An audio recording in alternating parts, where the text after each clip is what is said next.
इस वीडियो के अंदर हम आपको कक्षा 10वीं सामाजिक विज्ञान का जो संजीव की डेस्क वर्क है आपकी, उसके जितने भी बहुविकल्पी प्रश्न दे रखे हैं, सारे बहुविकल्पी प्रश्न आपको एक ही वीडियो में इसी वीडियो में करा दिए जाएंगे, जिससे जो आपके बोर्ड परीक्षा के अंदर 12 एमसीक्यूज आने वाले हैं, बहुविकल्पी प्रश्न आने वाले हैं, वो सारे के सारे प्रश्न आप करेक्ट कर सको। उसके लिए आपको इस वीडियो को पूरा अंत तक देखना है, बिल्कुल भी स्किप नहीं करना है, क्योंकि ये वीडियो आप सबके लिए बहुत ज़्यादा इंपॉर्टेंट रहने वाली है। संजीव में सारे आपके जितने भी एमसीक्यू है सब हो जाएंगे। आप सबको पता है कि संजीव के अंदर लगभग 10 मॉडल पेपर दे रखे हैं आपको, और लगभग आप सबको पता है 12 एमसीक्यूज आपके बोर्ड में आएंगे, तो 12 एमसीक्यू पर में दे रखे हैं, पर पेपर पर मॉडल पेपर के अंदर। तो टोटल आपके 120 एमसीक्यू प्रश्न दे रखे हैं। तो 120 एमसीक्यू प्रश्न आपको इसी वीडियो में मिल रहे हैं, और वो आप सबको पूरा याद भी हो जाएंगे। बस आप वीडियो को 2 से 3 बार देख लो, 2 से 3 बार वीडियो को देख लोगे तो आपको पक्का याद हो जाएगा 120 एमसीक्यूज, और फिर आपके एकदम प्रश्न आएगा, आपके दिमाग में उत्तर आ जाएगा, क्योंकि आप सुन भी रहे हो और देख भी रहे हो। तो आप चाहो तो 2x पे इस वीडियो को देख सकते हो, ताकि आप 2-3 बार इस वीडियो को देख सको और आपको सारे याद भी हो जाएं। तो सीधा हम पहले मॉडल पेपर की तरफ चलते हैं। तो ये आपके सबसे पहला मॉडल पेपर है, जो आप सबको पता है कि बोर्ड के द्वारा जारी मॉडल पेपर है, क्योंकि सभी जो डेस्क वर्क होती है उसमें पहला मॉडल पेपर बोर्ड का मॉडल पेपर होता है। तो बोर्ड का मॉडल पेपर होता है, तो इसका भी हम सॉल्यूशन करते हुए चलेंगे। जूम कर लेते हैं ताकि आपको प्रश्न सही से दिख जाए। तो देखिए आप, पहला आपको प्रश्न दे रखा है, गांधी इरविन समझौता कब हुआ। थोड़ा सा इसको समझाते हुए भी चल लेते हैं, व्याख्या करते हुए। तो महात्मा गांधी और लॉर्ड इरविन के बीच एक समझौता हुआ था, जिसके अंदर महात्मा गांधी ने कुछ शर्तें रखी थी और लॉर्ड इरविन ने भी कुछ शर्तें रखी थी। महात्मा गांधी की एक शर्त थी कि जैसे उन्होंने कहा था कि जो राजनीतिक जो आंदोलनकारी हैं, ठीक है, जिन्होंने आंदोलन किए थे, जिसमें से बहुत से आंदोलनकारी जिन्होंने अहिंसा नहीं की थी, ठीक है, यानी जिन्होंने अहिंसा नहीं की थी तो उन्हें तो फांसी दे दी जाए, पर जिन्होंने अहिंसा करी, यानी जिन्होंने किसी का भी हिंसा नहीं करी, अहिंसा का मार्ग को अपनाया, तो उन सभी को रिहा कर दिया जाए। तो ये उन्होंने कुछ शर्तें रखी थी और लॉर्ड इरविन ने उसे मान लिया था, और गांधी जी पे भी कुछ शर्तें रखी गई, तो गांधी जी ने भी उन्हें मान लिया था। तो इसी को हम गांधी इरविन समझौता कहते हैं। तो ये कब हुआ था, तो ये 5 मार्च 1931 को हुआ था। ये कब हुआ था, 5 मार्च 1931 को। अगला प्रश्न है, हिंद स्वराज पुस्तक के लेखक कौन है। आप सबको पता है स्वराज, स्वदेश, इन सब की परिभाषा दी थी महात्मा गांधी ने, और हिंद स्वराज पुस्तक भी महात्मा गांधी जी ने ही लिखी है। विश्वव्यापी आर्थिक मंदी की शुरुआत कब हुई। तो विश्व के अंदर एक साथ आर्थिक मंदी की शुरुआत हो गई थी, तो वो कब हो गई थी, 1929 के अंदर हुई थी। और इसका सबसे बुरा प्रभाव, यानी विश्वव्यापी आर्थिक मंदी का सबसे बुरा प्रभाव कहाँ पे पड़ा, तो अमेरिका पर पड़ा था। एक्स्ट्रा क्वेश्चन है, याद रखना। भारत का पहला लोहा एवं इस्पात संयंत्र कहाँ स्थापित है। महत्वपूर्ण प्रश्न है, वापस रिपीट हो सकता है। भारत का पहला लोहा और इस्पात संयंत्र, तो वो है जमशेदपुर में। कहाँ पे है, जमशेदपुर में। बंगाल गजट पत्रिका का संपादन किसने किया। तो आप सबको पता है बंगाल गजट पत्रिका का संपादन किसने किया था, तो जेम्स आंगस्टन हिक्की ने किया। किसने किया, हिक्की ने। ठीक है, जेम्स आंगस्टन हिक्की ने बंगाल गजट पत्रिका का संपादन किया। आपके देशवर के अंदर गंगाधर भट्टाचार्य लिखा हुआ है, जबकि ये गलत है। ठीक है, तो बंगाल गजट का पत्रिका का संपादन जेम्स आक्सटन हिक्की ने किया था, भले आप नेट पर भी चेक कर सकते हैं। भारत में पहली जो दलीय व्यवस्था है, भारत में जो दलीय व्यवस्था है वो कैसी है। तो आपको पता है एक दल तो रहता नहीं भारत में, गठबंधन भी नहीं होता है, दो दलीय भी नहीं है, तो बहुदलीय व्यवस्था है भारत की। कैसी है, बहुदलीय व्यवस्था। अगला है, सामाजिक विभाजन अधिकांश आधारित होता है। सामाजिक विभाजन किस पर आधारित होता है, तो आप सबको पता है अधिकांश किस पर आधारित होता है, तो जन्म पर आधारित होता है। सामाजिक जो विभाजन होता है वो अधिकांश जन्म पर आधारित होता है। कम्युनिस्ट पार्टी की क्या विशेषता है, तो आपको पता है कम्युनिस्ट पार्टी सामाजिक असमानता रखती है, नहीं रखती है। आर्थिक असमानता उसकी विशेषता नहीं है। राजतंत्र का समर्थन करती है, नहीं। आर्थिक सुधार अपनाती है और राजनीतिक सत्ता पर एकाधिकार बनाए रखती है। तो ब वाला राइट हो जाएगा। आर्थिक सुधार को अपनाती है और राजनीतिक जो सत्ता है उस पर केवल उसी का अधिकार रखती है, यानी एकाधिकार बनाए रखती है। यही कम्युनिस्ट पार्टी की विशेषता है। तो आप इसको अच्छे से सुनते हुए चलें, 2-3 बार वीडियो को देखें, तो आपको जैसे ये भी याद हो जाएगा। तो फिर बाई चांस आपके समझो एमसीक्यूज के अंदर ऐसा क्वेश्चन नहीं आया कि कम्युनिस्ट पार्टी की क्या विशेषता है, पर आपके जो वन लाइनर प्रश्न है, जो आपके इसके बाद रिक्त स्थान के बाद आएंगे, तो वन लाइनर जो प्रश्न है उसके अंदर आपके ये प्रश्न पूछ लिया कि कम्युनिस्ट पार्टी की कोई एक विशेषता बताओ, तो आपको याद होगी कि आर्थिक सुधार अपनाती है और राजनीतिक सत्ता पर एकाधिकार बनाए रखती है। तो आपको दो दो विशेषता मिल चुकी है, आप इसको दो टुकड़े में बांट सकते हो। आर्थिक सुधार को अपनाती कम्युनिस्ट पार्टी, और दूसरा पॉइंट आप बना दोगे कि राजनीतिक सत्ता पर एकाधिकार बनाए रखती है। तो इसलिए प्रश्न को भी समझते हुए चलना है। आपको 10-15 बार इस वीडियो को देख लेना है, छोटी सी वीडियो है, डबल स्पीड में देखोगे तो आधे समय में पूरी हो जाएगी। तो जितनी बार जो बच्चा देखेगा उसको पक्का याद होगा और वो दूसरे प्रश्न भी कर पाएगा। तो देखिए आप, उपभोक्ता शोषण का मूल कारण है। आप सबको पता है कि उपभोक्ताओं का शोषण कैसे कर लिया जाता है। तो आप सबको पता है, बेरोजगारी के कारण नहीं, गरीबी के कारण नहीं, इनमें से कोई नहीं, नहीं, अशिक्षा के कारण। शिक्षा की कमी की वजह से ही तो उपभोक्ता का शोषण आसानी से हो जाता है। अगर उपभोक्ता शिक्षित हो जाए तो उसका शोषण रुक जाएगा। ठीक है, शोषण किसका होता है? जो अशिक्षित होता है। ठीक है, जिसमें शिक्षा की कमी होती है, तो अशिक्षा इसमें राइट उत्तर हो जाएगा। ग्रामीण क्षेत्रों में कर्ज की आवश्यकता मुख्यतः किस लिए होती है? तो आप सबको पता है, जो ग्रामीण क्षेत्रों में लोग रह रहे हैं, आवास के लिए तो कर्ज नहीं लेंगे। ठीक है, विदेश यात्रा के लिए तो बिल्कुल भी नहीं लेंगे, पारिवारिक आय के लिए भी नहीं लेंगे, फसल उद्योगों के लिए ही तो कर्ज लेंगे, तो फसल उद्योगों के लिए। ठीक है, एल्यूमीनियम प्रगलन उद्योग, जो आपके एल्यूमीनियम प्रगलन उद्योग है, वो कच्चे माल के रूप में किसे प्रयोग करता है? तो आप सबको पता होना चाहिए, बॉक्साइट का प्रयोग करता है। किसका करता है? बॉक्साइट का। अगला प्रश्न आपको दे रखा है, निम्न में से कौन सी विभिन्न देशों के बीच परस्पर संबंध और तीव्र एकीकरण की प्रक्रिया है?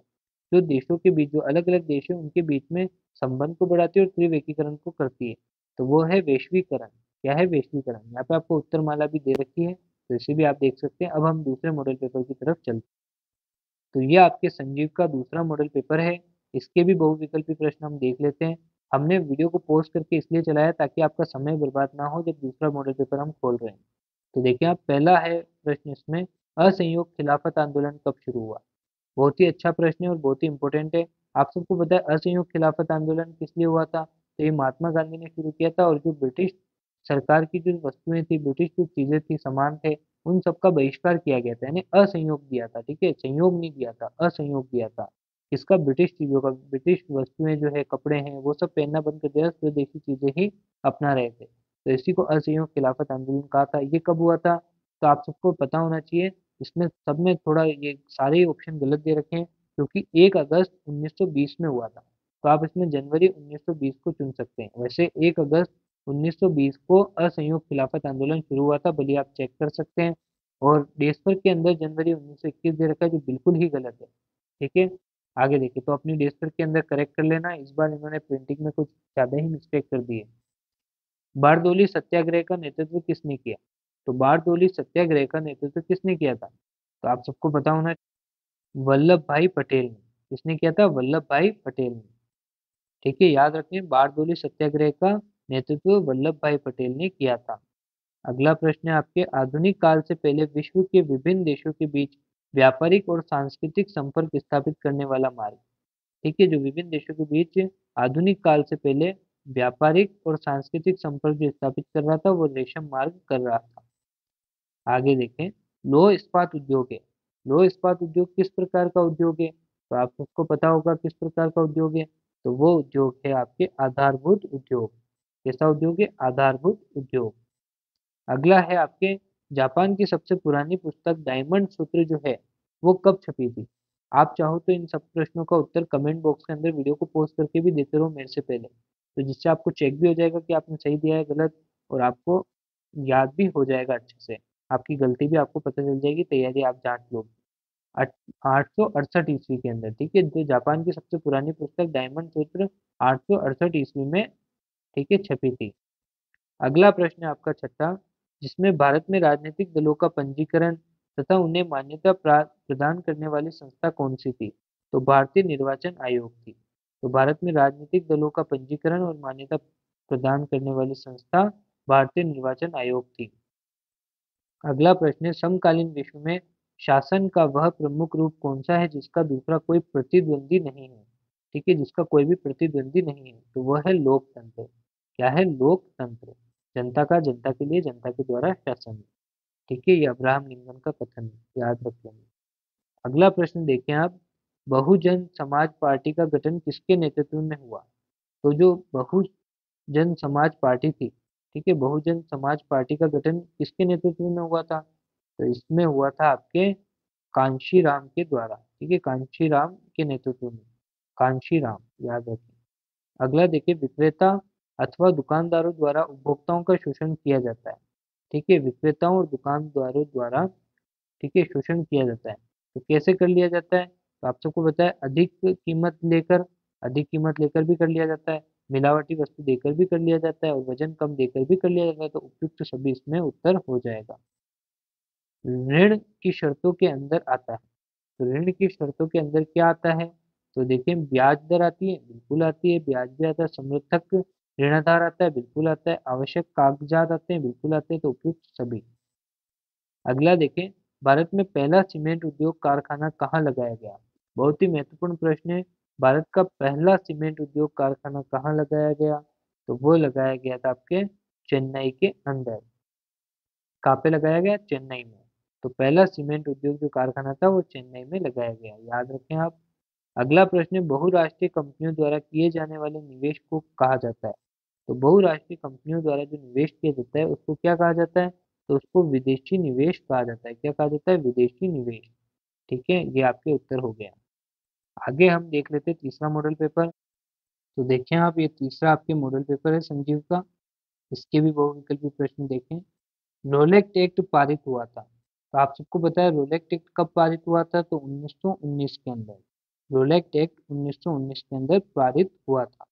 अगला प्रश्न, 13 अप्रैल 1919 को अमृतसर के जलियांवाला बाग में शांतिपूर्ण भीड़ पर गोलियां चलवाने वाला कौन अधिकारी था? तो वो कौन अधिकारी था? तो जनरल डायर था। कौन था? जनरल डायर, जिसने 13 अप्रैल 1919 को अमृतसर के जलियांवाला बाग में शांतिपूर्ण भीड़ पर गोलियां चला दी थी। ठीक है, आगे देखिए। विश्वव्यापी आर्थिक मंदी का सबसे बुरा असर पड़ा, तो जो हमने पहले ही बात कर ली थी, तो अमेरिका पर पड़ा था।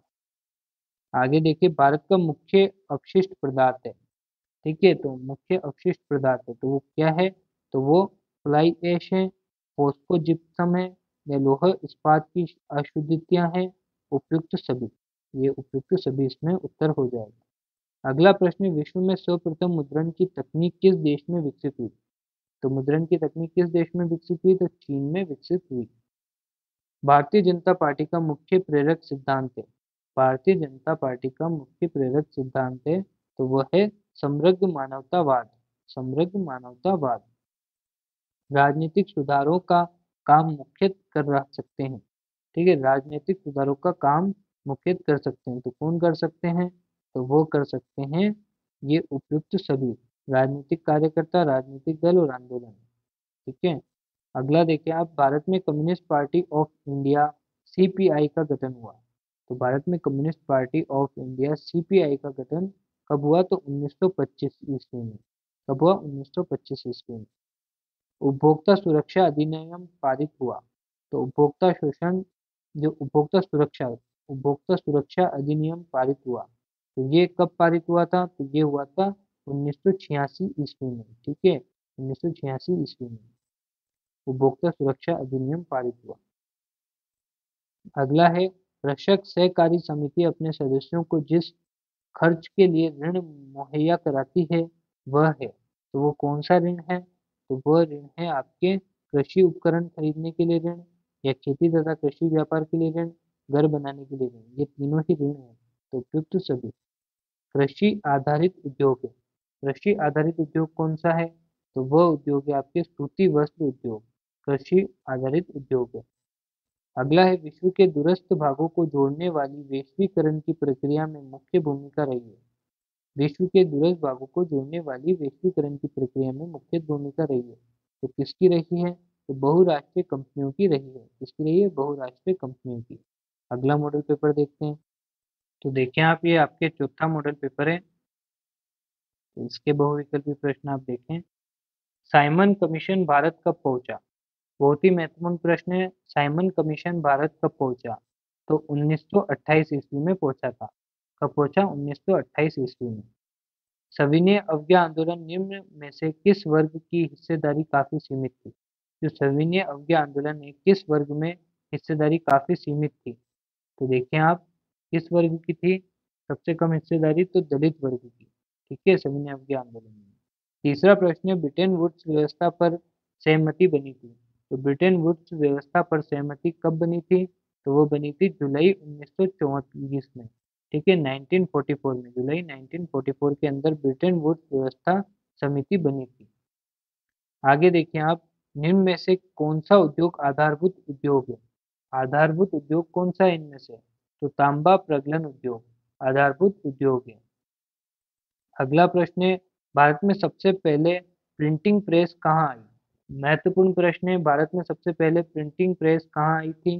तो गाँव में आई थी। ठीक है, सॉरी, गोवा में आई थी। गाँव कहाँ से आया? हाँ, भारत में सबसे पहले प्रिंटिंग प्रेस गाँव गोवा में आई थी। ठीक है, गोवा में सबसे पहले प्रिंटिंग प्रेस भारत में आई थी। आगे देखें आप, ऑल इंडिया तृणमूल कांग्रेस का निर्माण किसके नेतृत्व में हुआ? ऑल इंडिया तृणमूल कांग्रेस का निर्माण किसके नेतृत्व में हुआ था? तो वो किसके नेतृत्व में हुआ था? तो ममता बनर्जी के नेतृत्व के अंदर ऑल इंडिया तृणमूल कांग्रेस का निर्माण हुआ था। अगला प्रश्न, राजनीतिक सुधारों के किन उपायों के सफल होने की संभावना अधिक होती है? तो राजनीतिक सुधारों के किन उपायों के सफल होने की संभावना अधिक होती है?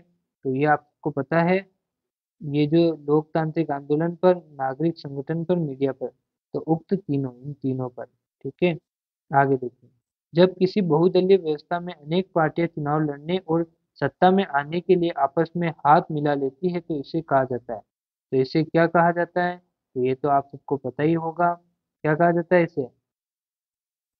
इसे कहा जाता है दलीय गठबंधन। क्या कहा जाता है? दलीय गठबंधन। इन्होंने गठबंधन कर लिया। निम्न में से कौन सा गुणवत्ता हेतु प्रमाणक है? तो गुणवत्ता हेतु प्रमाणक कौन सा है इनमें से? तो इनमें से देखो, ISI, एक मार्क या हॉल मार्क, तो उपयुक्त सभी, इसमें राइट उत्तर हो जाएगा। अगला प्रश्न है, बैंक में जमाकर्ता के वे लोग होते हैं, बैंक में जमाकर्ता वे लोग होते हैं जो क्या होते हैं? जो बैंक में धन जमा करते हैं। ठीक है, आगे देखिए, निम्न में से कौन सा शहर भारत की इलेक्ट्रॉनिक राजधानी कहा जाता है? तो इलेक्ट्रॉनिक राजधानी किसे कहा जाता है? तो बेंगलोर को कहा जाता है। किसे कहा जाता है? बेंगलोर को इलेक्ट्रॉनिक राजधानी कहा जाता है भारत की। विदेशी व्यापार किसके मध्य होता है? तो विदेशी व्यापार किसके मध्य होता है? तो दो देशों के मध्य होता है विदेशी व्यापार। ठीक है, अगला मॉडल पेपर देखते हैं। तो ये आपके पांचवा मॉडल पेपर है, तो देखिए आप, पांचवा मॉडल पेपर, इसमें आपके सबसे पहला प्रश्न दे रखा है, कांग्रेस के किस अधिवेशन वेशन में पूर्ण स्वराज की मांग को औपचारिक रूप से मान लिया गया? तो कांग्रेस के कौन सा अधिवेशन हुआ था जिसमें पूर्ण स्वराज की जो मांग थी उसको औपचारिक रूप से मान लिया गया था? तो वो था लाहौर अधिवेशन में। कहाँ पे? लाहौर अधिवेशन में। 1929 का कांग्रेस अधिवेशन निम्न में से कहाँ हुआ था? तो 1929 का कांग्रेस अधिवेशन कहाँ हुआ था? तो लाहौर में हुआ था। ठीक है, जिसमें वो मांग भी मान ली गई थी। 18वीं शताब्दी के अंत में विश्व व्यापार का सबसे बड़ा केंद्र कौन सा था? 18वीं शताब्दी के अंत में विश्व व्यापार का सबसे बड़ा केंद्र कौन सा था? तो यूरोप था। अगला प्रश्न, निम्न में से कौन सा रेशा गोल्डन फाइबर कहलाता है? कौन सा रेशा गोल्डन फाइबर कहलाता है? कमेंट में भी आप जवाब देते रहे, जूट कहलाता है। कौन कहलाता है? जूट। ठीक है, 1478 में, 48 सॉरी, 1448 में गुटेनबर्ग में कौन सी पहली पुस्तक छापी थी? ठीक है, कौन सी पहली पुस्तक छापी थी? ठीक है, तो 1448 ईस्वी में गुटेनबर्ग में कौन सी पहली पुस्तक छापी थी? कमेंट में भी जवाब देते जाएं आप। बाइबल। कौन सी छापी थी? बाइबल। दुनिया के सबसे पुराने राजनीतिक दलों में से एक है। दुनिया के सबसे पुराने राजनीतिक दलों में से एक है, तो क्या है? भारतीय राष्ट्रीय कांग्रेस पार्टी। ठीक है, कांग्रेस पार्टी सबसे पुरानी पार्टी है। किसी लोकतांत्रिक शासन व्यवस्था द्वारा सामना किए जाने वाली समस्या को कहते हैं। ठीक है, समस्याओं को कहते हैं, क्या कहते हैं? तो कहते हैं लोकतंत्र की चुनौतियां। क्या कहते हैं? लोकतंत्र की चुनौतियां। अगला है, वह राजनीतिक दल जो सत्ता पर काबिज हो जाता है कहलाता है। वह राजनीतिक दल जो सत्ता पर काबिज हो जाता है क्या कहलाता है? तो वह कहलाता है आपके सत्ताधारी दल। ठीक है, जिन्होंने सत्ता धार कर ली, ठीक है, धारण कर ली है। भारत में सूचना पाने का अधिकार कब लागू हुआ? महत्वपूर्ण प्रश्न है, भारत में सूचना पाने का जो अधिकार था वो कब लागू हुआ था? तो वो हुआ था आपके 2005 में। कब हुआ था? 2005 में। अगला प्रश्न देखें आप, जमाकर्ता बैंक से पाते हैं, तो जमाकर्ता बैंक से क्या पाते हैं? अपने धन पर ब्याज। ठीक है, उनके धन पर ब्याज मिलता है। आगे देखें आप, निम्न में से कौन सा उद्योग खनिज आधारित उद्योग है? खनिज आधारित उद्योग कौन सा है? तो सीमेंट उद्योग खनिज आधारित उद्योग है। वह कंपनी जो एक से अधिक देशों में उत्पाद पर स्वामित्व और नियंत्रण रखती है कहलाती है। क्या कहलाती है? वो कहलाती है बहुराष्ट्रीय कंपनी। क्या कहलाती है? बहुराष्ट्रीय कंपनी। अगला मॉडल पेपर देख अगला मॉडल पेपर है आपके 6ठे नंबर का। तो देखें आप, इसमें आपको पहला प्रश्न दे रखा है, महात्मा गांधी को नमक यात्रा कहाँ से शुरू हुई? महात्मा गांधी की नमक यात्रा, दांडी मार्च जो भी था, वो भी आपको याद होना चाहिए कि 12 मार्च को दांडी मार्च हुआ। ठीक है, 12 मार्च 1930 को। ठीक है, 12 मार्च 1930 से 6 अप्रैल, ठीक है, ये याद रखें आप, 6 अप्रैल 1930 को आपके दांडी मार्च की यात्रा चली थी। ठीक है, जिसमें उसने क्या कहा था? महात्मा गांधी ने नमक बनाकर अंग्रेजी कानून को, ब्रिटिश जो कानून था उसको तोड़ दिया था। तो साबरमती से नमक यात्रा की शुरुआत हुई। कहाँ से हुई थी शुरुआत? तो साबरमती से। ठीक है, आगे देखिए, वंदे मातरम गीत लिखा। अच्छे प्रश्न हैं ये सारे। तो वंदे मातरम गीत लिखा था, तो किसने लिखा? तो बंकिम चंद्र चटर्जी ने लिखा था। ठीक है, 1885 में यूरोप के ताकतवर देशों ने किस महाद्वीप को नक्शे पर लकीरें खींचकर आपस में बांट लिया? ठीक है, तो वो था अफ्रीका। ठीक है, आगे देखिए, निम्न में से जो उद्योग भारी उद्योग की श्रेणी में आता है वह कौन सा उद्योग है? तो वह है लौह इस्पात उद्योग। लोहे जिसमें नाम आ गया है तो वायु हो ही गया है। आधुनिक छापे खाने का आविष्कार किसने किया? महत्वपूर्ण प्रश्न है। आधुनिक छापे खाने का आविष्कार किसने किया? तो योहान गुटेनबर्ग ने। योहान गुटेनबर्ग ने। भारत में से निम्न में से कौन सा क्षेत्रीय दलीय दल नहीं है? क्षेत्रीय दल नहीं है, तो वो कौन सा है? तो भारतीय जनता पार्टी। ठीक है, आगे देखें, अधिकांश स्थापित लोकतांत्रिक व्यवस्थाओं के सामने प्रमुख चुनौती है। अधिकांश स्थापित लोकतांत्रिक व्यवस्थाओं के सामने प्रमुख चुनौती है, तो वह कौन सी चुनौती है? अपने विस्तार की चुनौती है। आगे देखिए, भारत में निम्न में से कौन सी राष्ट्रीय दल नहीं है? तो राष्ट्रीय दल कौन सा नहीं है इसमें से? तो आप देख लें, इसमें से ये नहीं है, द्रविड़ मुनेत्र कड़गम। अगला प्रश्न है, उपभोक्ता के अधिकारों में सम्मिलित है। उपभोक्ता के अधिकारों में सम्मिलित है, तो प्रतिनिधित्व का अधिकार, क्षतिपूर्ति निवारण का अधिकार, चुनने का अधिकार, तो ये उपयुक्त सभी। बैंक के कर्जदार लोग वे हैं जो बैंक के कर्जदार लोग वो है जो बैंक से ऋण लेते हैं, बैंक का ऋण लौटाते हैं, बैंक के लिए ऋण पर ब्याज देते हैं, तो उपयुक्त सभी इसमें उत्तर हो जाएगा। निम्न में से कौन सा संयुक्त क्षेत्र का उद्योग है? संयुक्त क्षेत्र का उद्योग कौन सा है इसमें से? तो वह उद्योग है आपके OIL। तत्काल इलेक्ट्रॉनिक डाक, ईमेल, इसके द्वारा किसके द्वारा भेजी जाती है? इसके द्वारा, इंटरनेट के द्वारा। ठीक है, अगला मॉडल पेपर देखते हैं। अगला मॉडल पेपर आप देखें, 7वां मॉडल पेपर है। इसके बहुविकल्पी प्रश्न हम देख रहे हैं। पहला आप देखिए, 6 अप्रैल 1930 को दांडी में नमक बनाकर गांधी जी ने जिस आंदोलन की शुरुआत करी वह कौन सा आंदोलन था? तो वह था सविनय अवज्ञा आंदोलन। 6 अप्रैल 1930 को दांडी में नमक बनाकर सविनय अवज्ञा आंदोलन की शुरुआत महात्मा गांधी ने कर दी थी। 1930 में दलित वर्ग एसोसिएशन की स्थापना हुई। 1930 में दलित वर्ग एसोसिएशन की स्थापना हुई, तो डॉक्टर अंबेडकर ने की थी। ठीक है, ब्रिटेन वुड्स सम्मेलन किस संस्था की स्थापना की गई? ठीक है, ब्रिटेन वुड्स सम्मेलन में किस संस्था की स्थापना की गई थी? तो इसमें की गई थी अंतर्राष्ट्रीय मुद्रा कोष संस्था की स्थापना। निम्न में से कौन सी एजेंसी सार्वजनिक क्षेत्र में स्टील को बाजार में उपलब्ध कराती है? स्टील को बाजार में उपलब्ध कराती है, तो वह है सेल। 1821 में संवाद कौमुदी का प्रकाशन किसने शुरू किया? संवाद कौमुदी का प्रकाशन किसने शुरू किया था?